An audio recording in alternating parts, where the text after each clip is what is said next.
Hello, my dear friends. How are you doing? Hope you are having an amazing day and not having to deal with drama. Ready for new stories I have for you today? Let's go to the first one. And don't forget to listen to the end of the story, guys, to hear my insights. Enjoy the stories, and don't forget to like and subscribe. And of course, don't forget to leave a comment. So, a bit of background. When my grandfather dies, he left his house to my mom. My mom didn't need the house, so she let my uncle move into it. A month after my grandfather died, my mother was diagnosed with idiopathic pulmonary fibrosis and given an estimate of 1 to 3 years to live.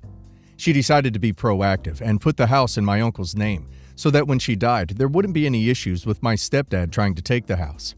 This was done with the intent that my uncle would be leaving it to me anyways. Edit.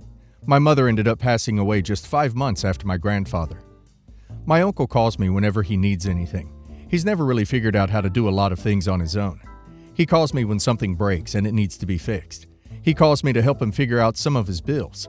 He calls me to help him set up electronics on the Wi-Fi and so on. Last year he called me to help him set up his will, and I did. Everything was set to go to me. He caught virus over Christmas. Luckily he had a mild case, but whenever he gets sick, he starts talking about death and all that. He told me that we still need to make up his will.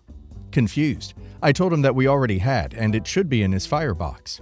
He says that he remembered that a little, but doesn't know where the papers are, so we should make another one up. Then he said, I want to leave the house to A, my second cousin's daughter. For context, she is 5. He's over there all the time and babysits her since he doesn't work. I told him that I didn't agree with that, as she is an only child and will be left her grandparents' house and her parents' house at some point. He said that he just wants to leave it for her because it is a better house.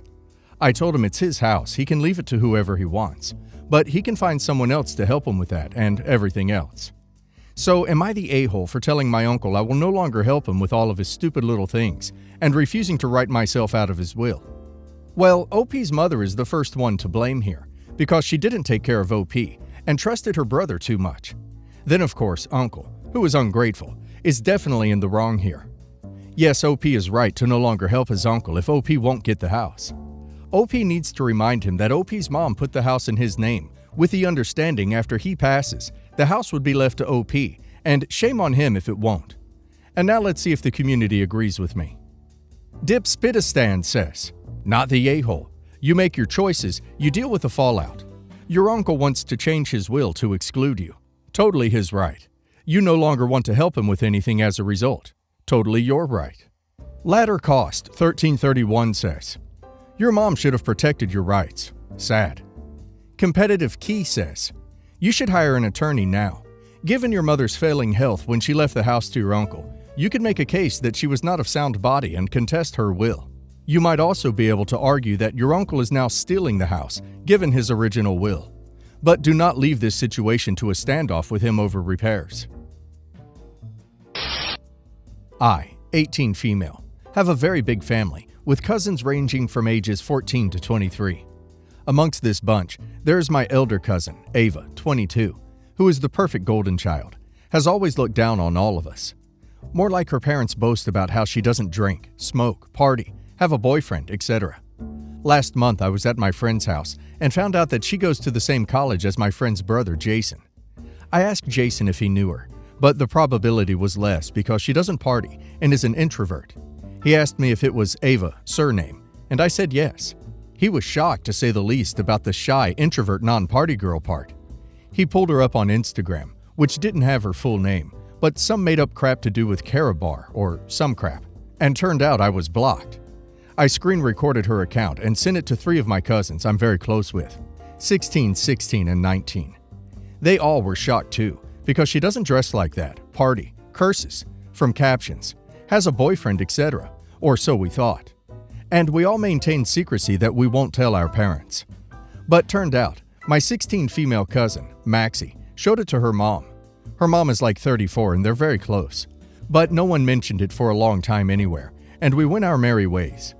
On Christmas, we all met at my grandmother's place, and again Ava's parents started singing her praises, and she sat there looking shy and sweet girl. This always happens.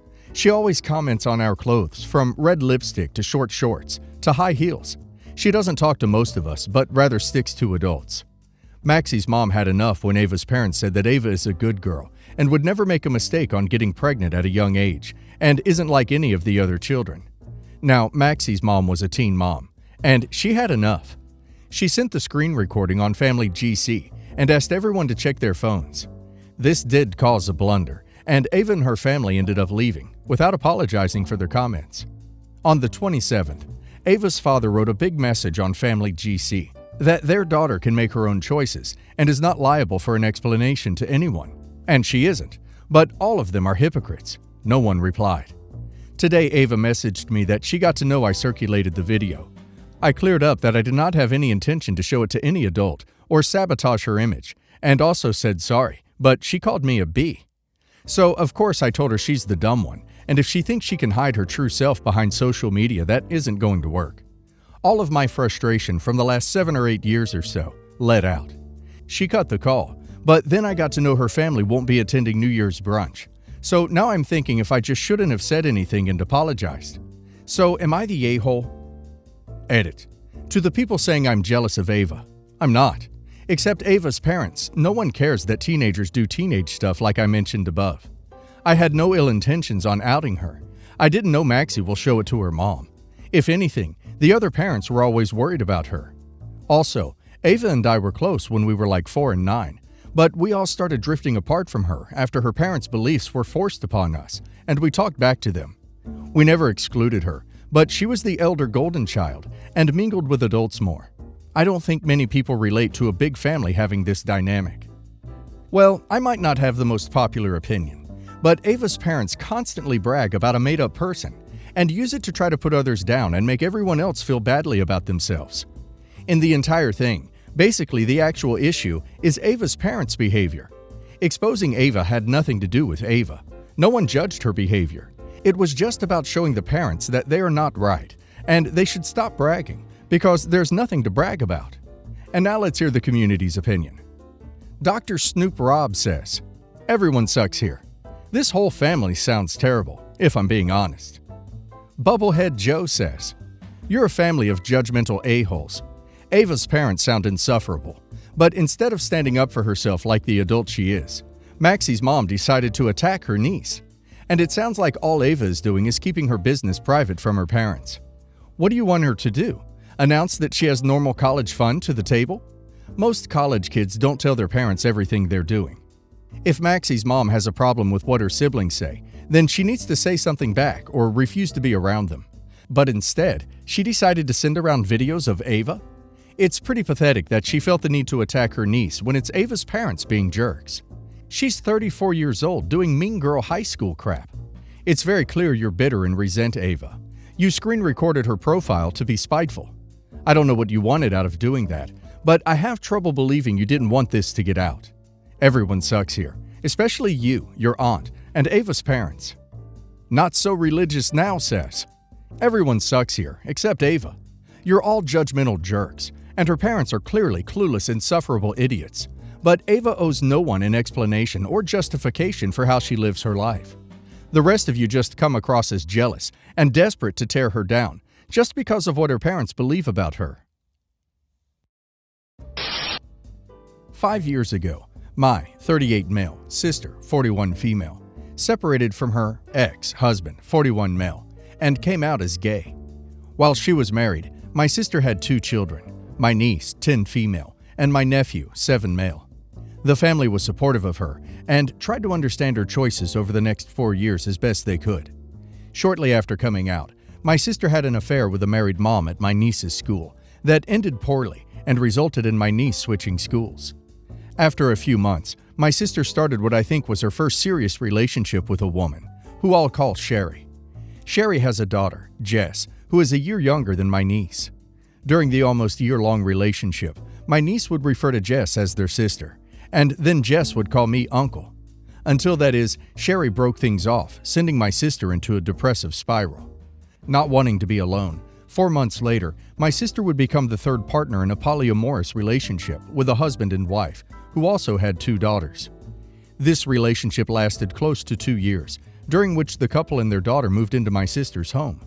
As before, my niece and nephew were encouraged to refer to the couple's daughter as their sisters, and the girls would occasionally refer to me as uncle.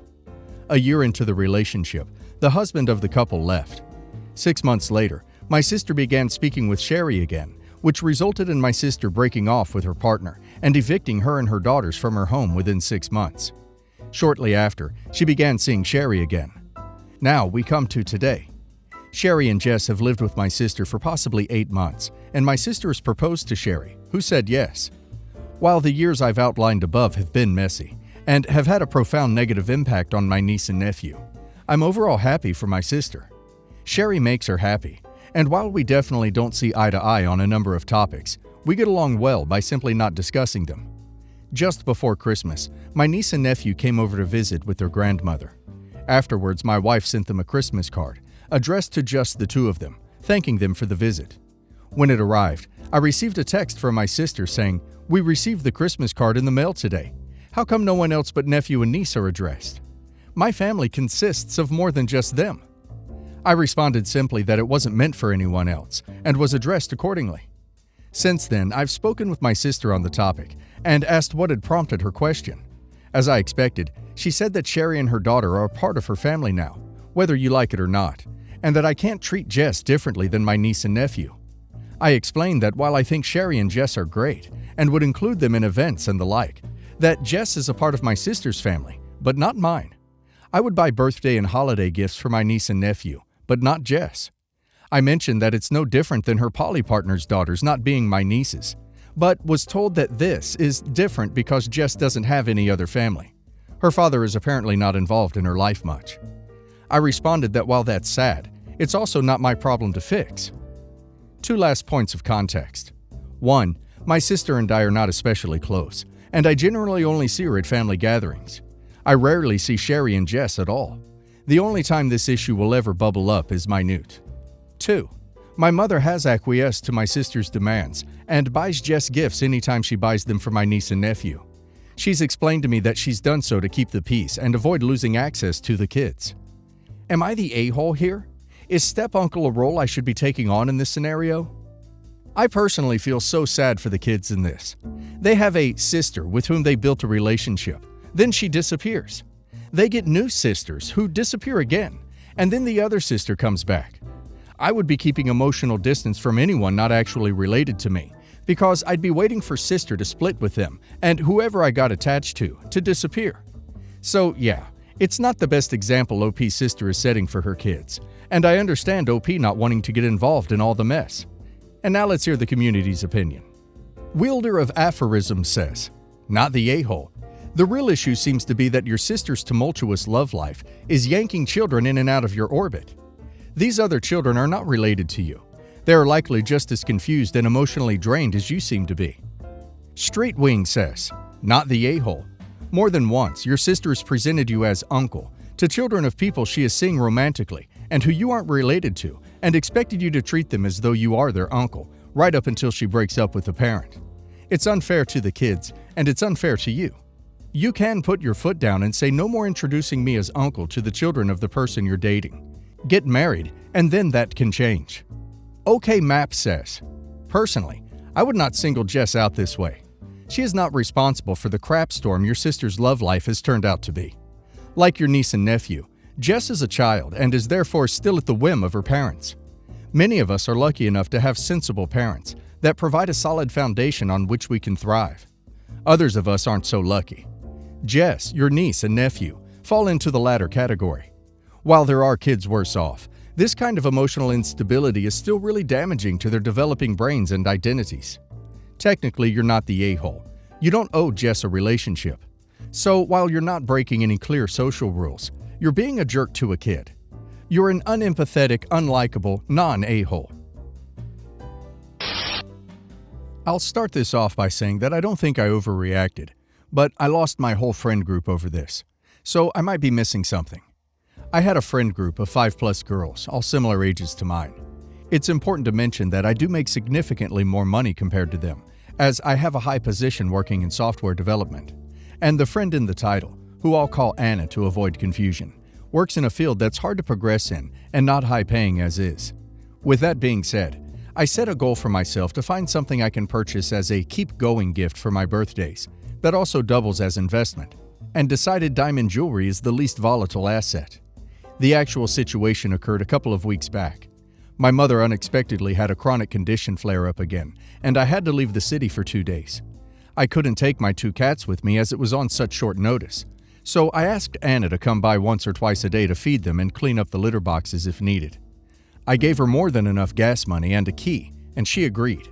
My mom was thankfully fine, and the night before my trip back, a mutual friend of ours, who isn't part of the aforementioned friend group, texted me a picture of Anna's private story, where she's wearing a graph necklace I bought earlier this year. I knew it was mine, considering the necklace isn't available to purchase right now, and it was highly expensive, even for me. I kept calling Anna, but she wouldn't return any of my calls. So in a fit of panic, I contacted the police department in our city to report a stolen item and told them I just needed the item back, gave them our information and her location, and a description of what the necklace looks like. Sure enough, about an hour after the phone call, I had a million messages and missed calls from our friends, asking me what I had done and why Anna is in custody. I came to the police station at around 6 a.m. after a 4-hour drive and gathering the paperwork for the purchase to prove the necklace is mine. Told them I won't press charges and thanked them. Anna was released from custody and looked like she just about wanted to bury herself in the ground. I told her what she did was beyond out of line and that if she wanted to borrow it, even for a night, I deserved the courtesy to be asked. Since then, I've been exiled from our group, with our ex-friends calling me a stuck-up bee whose piece of jewelry is worth more than friendship. I feel as if I was semi-justified for doing what I did, because besides her going behind my back, if something had happened to the necklace, Anna would have no way to repay me. But I feel like I owe her an apology for how it played out. A quick edit. People have suggested that I add this info, but I do have a case where I keep most of my jewelry that is accessed by a key I keep in my desk. This is one of the only times I didn't take the key with me, as I was in a rush. They told OP she was a stuck-up bee who values jewelry more than friendship? I mean, it seems like Anna valued OP's jewelry more than their friendship. So I think OP is not in the wrong here. Those other women are also questionable friends to OP, I would say. Maybe Anna can take their valuables next time. OP deserves better friends in my opinion. And now let's hear the community's opinion on the matter. Healthy Art says, "What? You think you owe a false friend an apology? No, you don't. Not at all. Anna is just very lucky that you were more than kind not to press charges. What she did was theft, and she knew the value of the item. I wouldn't want the friends that would defend her. You need a better group to hang out with. OP, you didn't decide jewelry was worth more than the friendship. Anna did that all on her own. Do not say you were semi-justified in what you did. You were completely justified. Maybe if Anna had answered your calls, the outcome might have been different, but that again is on Anna." Bark at the Moon 072 says, "On the fence here, because you should have waited to get back to town and confront her, if you considered her a good enough friend to give your key. Doing it how you did had consequences that were beyond your control. While Anna is an a-hole, if you value the other friendships, you could have handled it differently instead of jumping the gun in a panic. I wouldn't be your friend either for how you handled it."